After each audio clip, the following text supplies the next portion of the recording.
আসসালামু আলাইকুম এভরিওয়ান। আজকে আপনাদেরকে ঝটপট কোনো ঝামেলা ছাড়াই মুরগি ভুনা তৈরি করে দেখাবো। 1 কেজি মুরগি মাঝারি সাইজ করে কেটে ভালো করে ধুয়ে নিয়েছি। একটি কড়াই বসিয়ে দিয়েছি, 1 কাপ তেল দিয়ে দিয়েছি। তেলটা একটু গরম করে নিব। 3 টুকরা দারুচিনি, 4-5টা এলাচি, 2টা তেজপাতা টুকরা করে কেটে দিয়েছি। 1 কাপ পেঁয়াজ দিয়ে দিয়েছি।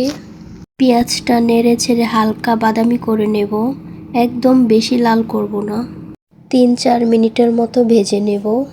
পেঁয়াজগুলো হয়ে গিয়েছে, দিয়ে দিব 1 চা চামচ আদা বাটা, 1 চা চামচ রসুন বাটা। আদা রসুন বাটা পেঁয়াজের সাথে একটু নেড়ে ছেড়ে নেব। দিয়ে দিব একে একে সবগুলো মশলা। হলুদের গুঁড়ো দিয়ে দিব 1 চা চামচের চেয়ে একটু কম।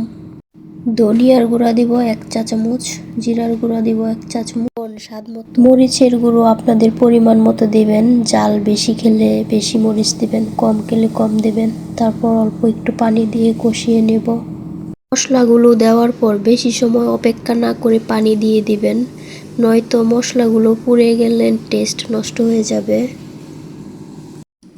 মশলাটা 3-4 মিনিটের মতো নেড়ে চেড়ে কষিয়ে নিব। মশলার পানিটা শুকিয়ে গেলে তেলটা উপরে এভাবে বেশি উঠবে।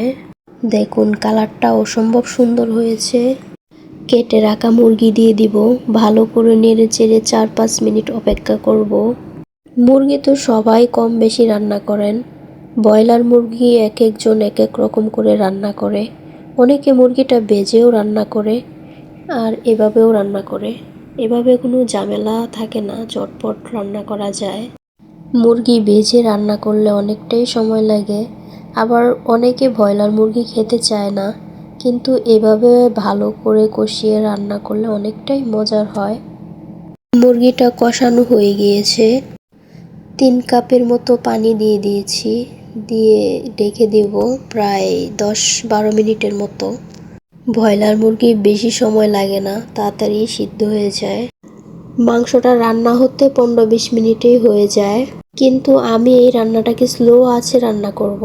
মাংসের ভিতরে ভালো করে মশলাটা ঢুকবে, তাই আবারও ঢেকে দিলাম।